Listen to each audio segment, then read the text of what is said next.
Hello friends, आज हम chapter 3 का थर्ड आउटकम करेंगे। Understand the regulation of intermediates. ठीक है, हमारा इंटरमीडिएट्स यहाँ पे है insurance marketing firm. Insurance marketing firm कहते हैं एक न्यू डिस्ट्रीब्यूशन चैनल है। ठीक है, इंश्योरेंस डिस्ट्रीब्यूशन चैनल। ठीक है, जो अलग अलग कंपनियों से लाइफ इंश्योरेंस, जनरल इंश्योरेंस या हेल्थ इंश्योरेंस कंपनी के साथ काम करता है। ठीक है, एक रेगुलेशन 3 के अकॉर्डिंग ये सारे काम करता है, डिस्ट्रीब्यूट करता है फाइनेंशियल प्रोडक्ट। ठीक है, ये रेगुलेशन 3 के अकॉर्डिंग चलता है। ठीक है, कहते हैं इसमें इंश्योरेंस सेल्स पर्सन होते हैं जो इंडिविजुअल एम्प्लॉयड किए जाते हैं इंश्योरेंस मार्केटिंग फर्म द्वारा। यानी कि इंश्योरेंस मार्केटिंग फर्म कुछ आदमी रखता है, बंदे रखता है जो इंश्योरेंस सेल्स पर्सन होते हैं, ISP।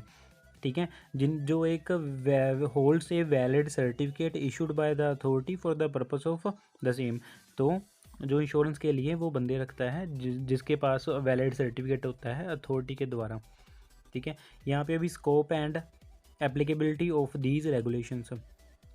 These regulations shall cover, जो अभी रेगुलेशंस हैं, जो से रेगुलेशन 3 क्या कवर करते हैं, जैसे registration of the insurance marketing firm by engaging ISP क्या है, insurance sales person for the purpose of soliciting and procuring insurance product of 2 life insurance. अभी जो इंश्योरेंस मार्केटिंग फर्म है, ठीक है, 2 लाइफ इंश्योरेंस पे काम कर सकती है, 2 जनरल इंश्योरेंस और 2 हेल्थ इंश्योरेंस कंपनीज पे at the point of the time जब वो काम कर रही होती है, under the intimation of the authority को इंटीमेशन दे के, प्रोवाइडेड दैट। फिर भी क्या है, respect of the journal insurance.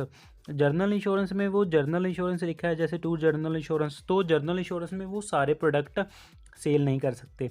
तो कौन कौन से प्रोडक्ट वो सेल कर सकते हैं, जो रिटेल लाइन के होते हैं। रिटेल लाइन्स के कौन से प्रोडक्ट हैं, जो फाइल एंड यूज़ गाइडलाइंस के अंदर आते हैं, जैसे motor, health, personal accident, house holder, shopkeepers and, कहते हैं कुछ ऐसे प्रोडक्ट जो वो सेल करना चाहे, वो अथॉरिटी अप्रूव करे। ठीक है, टाइम टू टाइम, तो वो चीज़ वो कर सकती है। कहते हैं provided further that any change in the engagement with the insurance companies shall be done only with the prior approval authority and with the suitable arrangement of servicing existing policy holders. ठीक है, policy holder को services provide करवाने के लिए वो एक prior approval ले सकती है अथॉरिटी से।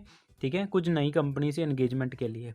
ठीक है, next insurance servicing activities of the insurance marketing firm by. अभी इंश्योरेंस सर्विसिंग कौन सी प्रोवाइड करवाती है insurance marketing firm by, undertaking करती है, बैक ऑफिस स्टाफ प्रोवाइड करवाती है इंश्योरेंस कंपनीज़ को as per the guidelines of the authority, becoming approved person of insurance repositories. ठीक है, एक रिपोजिटरीज पर्सन बनते हैं उनके। अंडरटेकिंग सर्वे कंडक्ट करवाती है, loss assessment work by the employing on the enrolls licensed surveyors and loss assessor, any other insurance related activities permitted by the authority from time to time. ठीक है, कुछ और भी तो काम करवाती है। ठीक है, करती है, जो अकॉर्डिंग टू द अथॉरिटी होता है, जो अलग अलग चेंज होते रहते हैं टाइम टू टाइम। ठीक है, नेक्स्ट है marketing of other financial products through the FSE engaged by the insurance marketing firm, namely कुछ अदर प्रोडक्ट भी वो सेल कर सकती है। ठीक है, जो जैसे mutual funds of mutual fund companies regulated by SEBI SEBI। ठीक है, कौन से प्लान है वो, pension product regulated by PFRDA, other financial product distributed by SEBI licensed investment advisers, banking या फाइनेंशियल प्रोडक्ट्स ऑफ बैंक्स या NBFC regulated by RBI, non insurance products offered by department of post, जो department of post के द्वारा non insurance product है वो भी cell करती है। ठीक है, गवर्नमेंट ऑफ इंडिया के एनी अदर फाइनेंशियल प्रोडक्ट्स और activities permitted by the authority from time to time. Registration of the insurance marketing firm, application of grant of registration of insurance marketing firm. अभी क्या क्या उसकी requirement registration के लिए, marketing firm के लिए, पहले तो सबसे पहले है कि उन्हें एक सबमिट फॉर्म ए सबमिट करना पड़ता है स्पेसिफाइड इन दीज रेगुलेशंस। ठीक है, एक नॉन रिफंडेबल रिमिट करवाएंगे, फीस वो कितनी है 5,000 rupees plus applicable taxes along with the application of grant of registration. ठीक है, सबमिट कहते हैं, सबमिट डॉक्यूमेंट करेंगे नेसेसरी जो चाहिए उसके एप्लीकेशन के लिए अलॉन्ग जैसे form A along with the declaration principal officer director managing partner satisfying fit to proper criteria in the prescribed form or may be additional prescribed by the authority। ठीक है, सारे document provide करवाएंगे form ए, और जो principal officer है या director है या उसके पार्टनर हैं वो proper fit and proper criteria में प्रॉपर जो प्रिस्क्राइब्ड डॉक्यूमेंट्स हैं वो भी इंक्लूड होंगे। ठीक है, अथॉरिटी को submit copy of insurance marketing firm exam pass certificate. जो इंश्योरेंस मार्केटिंग फर्म का है उसका एग्ज़ाम उसका सर्टिफिकेट अटैच होएगा। ठीक है, जो उसके प्रिंसिपल ऑफिसर हैं उसका, और जो इंश्योरेंस सेल्स पर्सन है ISPS तो उनका भी जो सर्टिफिकेट्स है वो मार्केटिंग फर्म वाला वो सब कुछ उसमें अटैच होएगा। Submit copy of surveyor loss assessor licence. जो सर्वेयर्स अगर या लॉस असेसर उनके साथ जुड़े हुए हैं तो उनके लाइसेंस की कॉपी, ठीक है, अटैच होएगी कि हाँ जी उन्होंने एज ए एम्प्लॉय उनको रखा हुआ है। ठीक है, if the insurance marketing firm propose undertaken of insurance survey and loss assessor assessments, अगर वो उनकी असेसमेंट बनवाती है लॉस असेसर से। Submit copy of approved person certificate insurance repository of insurance marketing firm. Repository का भी सर्टिफिकेट अटैच होएगा कि अगर उसको वो साथ में लेते हैं। Submit a copy of license of or authorization of registration obtained by the FSE proposed by employ insurance marketing firm issued by SEBI। ठीक है, जैसे वो हमने पहले ऊपर वो प्लान डिस्कस किए जो फाइनेंशियल प्रोडक्ट्स है वो सेल करती है तो उसके रिलेटेड वो भी सारे डॉक्यूमेंट लगेंगे। जो सर्टिफिकेट है रजिस्ट्रेशन वो SEBI के द्वारा, वो RBI के द्वारा, वो PF RDI के द्वारा, वो और पोस्ट ऑफिस के जैसे प्रोडक्ट की बात की थी तो वो भी पोस्ट ऑफिस की प्रपोज्ड अप्रूवल जो एक्टिविटी के लिए वो चाहिए। An application submitted by the applicant that is not complete in all respect and not confirming the instruction of specified in the application form and or not complying the requirement and the direction of the authority may be rejected। अगर कहते कि उन्होंने सारे document complete नहीं करते, instruction follow नहीं करते, ठीक है, जो फॉर्म बोला गया वो कंपाइल नहीं करते, अटैच नहीं करते रिक्वायरमेंट के अकॉर्डिंग या डायरेक्शन अथॉरिटी के डायरेक्शन के अकॉर्डिंग, तो वो रिजेक्ट उनकी फ़ाइल वो रिजेक्ट कर देंगे मार्केटिंग इंश्योरेंस मार्केटिंग फर्म की। प्रोवाइडेड दैट, फिर भी कहते कि वो अगर रिजेक्ट करने से पहले अगर रिजेक्ट करते भी हैं तो एप्लीकेंट को एक अपॉर्चुनिटी देते हैं कि वो अपनी फ़ाइल है उसको रेक्टिफाई कर सके, जो एरर है उसको रेक्टिफाई कर सके और उसको अपनी फ़ाइल को कंप्लीट कर सके इन ऑल रिस्पेक्ट्स। नेक्स्ट आ गई capital requirement of insurance marketing firm. अभी इसकी कितनी कैपिटल रिक्वायर्ड होती है यहाँ पे ऊपर लिखा भी हुआ है एक देखना। Okay, the applicant shall have a net worth of not less than 10 lakh rupees. ठीक है, नेट वर्थ 10 लाख रुपीज़ से कम नहीं होनी चाहिए। यहाँ पे एक एक्सप्लेनेशन दी हुई है, कहते हैं ये जो नेट वर्थ है shall have the meaning assigned in the company act 2013 के अकॉर्डिंग है and as amended from time to time. ठीक है, वो टाइम टू टाइम मेंड होती रहती है, चेंज होती रहती है। The applicant shall ensure that net worth is maintain at all time. जो एप्लीकेंट है वो इंश्योर करेगा कि जो नेट वर्थ है वो हमेशा मेंटेन्ड रहे। ठीक है, और वो इंश्योरेंस मार्केटिंग फर्म जो इंश्योरेंस मार्केटिंग फर्म है वो एक सर्टिफिकेट सबमिट करेगी। ठीक है, सर्टिफिकेटेड बाय द चार्टर्ड अकाउंटेंट। ठीक है, CA के द्वारा वो एक सर्टिफिकेट होएगा वो सबमिट करेगी with in the 3 month from the close of the financial year. किसको सबमिट करेगी? अथॉरिटी को। अथॉरिटी कौन है? IRDA। ठीक है, IRDA को विद इन द 3 मंथ जब फाइनेंशियल ईयर ख़त्म होएगा उससे पहले 3 month with in the 3 month, तो वो फाइनेंशियल ईयर ख़त्म होने से पहले वो अपनी जो नेटवर्थ की रिपोर्ट है वो सबमिट करेगी, सर्टिफिकेट सबमिट करेगी जो चार्टर्ड अकाउंटेंट के द्वारा बनेगा। The aggregate holding of equity share जो पहले बताया गया, तो जो फाइनेंशियल इन्वेस्टमेंट है वो 49% से ज़्यादा नहीं होनी चाहिए, ठीक है, as per the regulation of 2000 of an insurer, ठीक है। और अभी principal officer of the insurance marketing firm, जो इंश्योरेंस मार्केटिंग फर्म है कहते हैं उनका एक डेजिग्नेटेड प्रिंसिपल ऑफिसर होएगा, who shall be overall incharge, जो ओवरऑल इंचार्ज हो रहेगा, and shall be responsible for regulatory compliance to the authority, जो रेगुलेटरी स्टैंडर्ड्स हैं, जो उनके रूल्स हैं उसको वो फॉलो करेगा, उसी वो पूरा रिस्पॉन्सिबल रहेगा। कौन? जो प्रिंसिपल ऑफिसर है, ठीक है। अभी एलिजिबिलिटी क्राइटेरिया प्रिंसिपल ऑफिसर का क्या है, कहते हैं as per the part 1 of the schedule 1 these regulation are given below.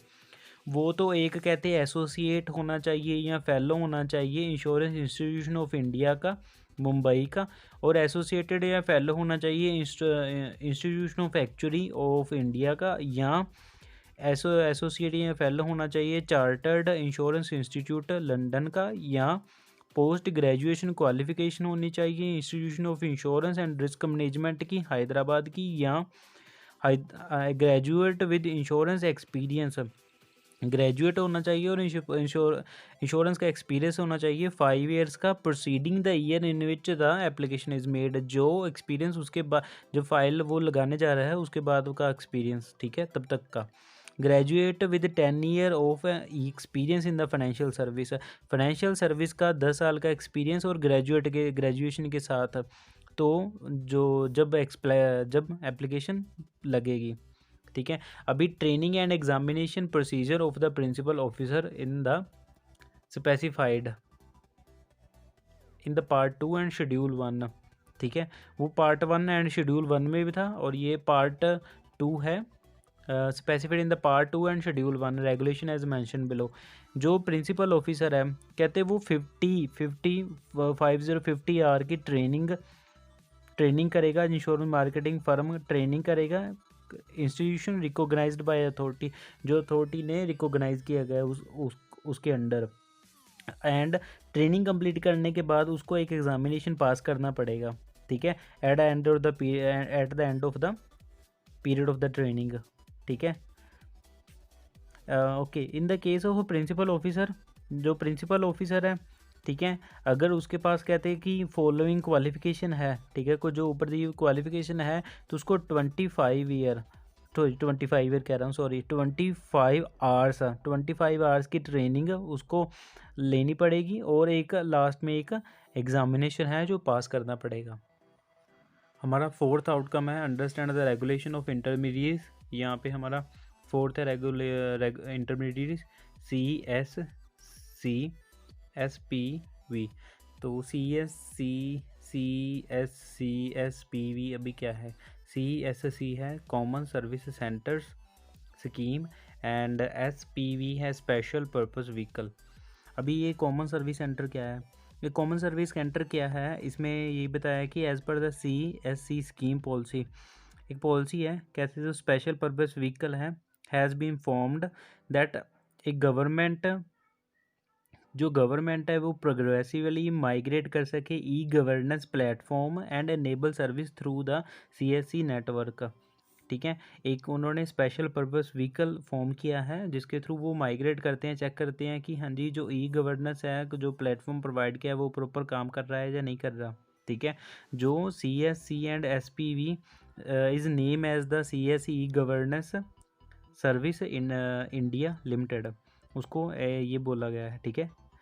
जो CSC SPV, ठीक है, has been incorporated under the company act 1956, उनको इनकॉर्पोरेट किया गया है as per the company act 1956 on 16 July 2009, ठीक है। ये डेट्स इंपॉर्टेंट हैं तो याद रखना है इन्हें, ठीक है। Okay, the company has also received the certificate of commencement of the business on 12 अगस्त 2009, ठीक है। इनकॉर्पोरेट हुआ 16 जुलाई 2009 को, और जो उसको कमेंसमेंट सर्टिफिकेट कब मिला, 12 अगस्त 2009 को, ठीक है। तो तो मीन्स कि इनकॉर्पोरेटेड 16 जुलाई और 2009 and certificate commencement means start करने का उसे सर्टिफिकेट कब मिला, 12 अगस्त 2009 को, ठीक है। The share holders of SPV include government, अभी शेयर होल्डर कौन कौन से हैं SPV के पास, including government of India through 1 golden share, state governments up to 44.5% share and SCAs up to 44.5% shares and financial institution up to 11% shares. जो SPV is propose to adopt various roles, ठीक है, various roles हैं कौन से, at the basic level, basic कौन सा है, the SPV is conceptualised to monitor the CSC scheme, तो वो कंसेप्टुलाइज्ड मीन्स प्रॉपर कंसेप्ट पे उसको मॉनिटर करता है, किसको, CSC स्कीम को। CSC स्कीम क्या है, जो गवर्नेंस का प्लेटफॉर्म है उसको मॉनिटर करता है। इट्स आउटकम, जो उसके नतीजे आते हैं on the behalf of the government and national and state levels, उसको चेक करता है जो उसके आउटकम होते हैं। इन द ब्रीफ में की रोल्स वुड बी, अच्छा इन द ब्रीफ की रोल्स इंक्लूड, अभी की रोल्स क्या है इसके इंपॉर्टेंट पॉइंट ब्रीफ में बताया गया है। फैसिलिटेट करता है गवर्नमेंट को आउटरीच थ्रू द CSCS, ठीक है, providing the standardised monitoring framework of collaborating decisions making process with the state governments and the SCAs, ठीक है।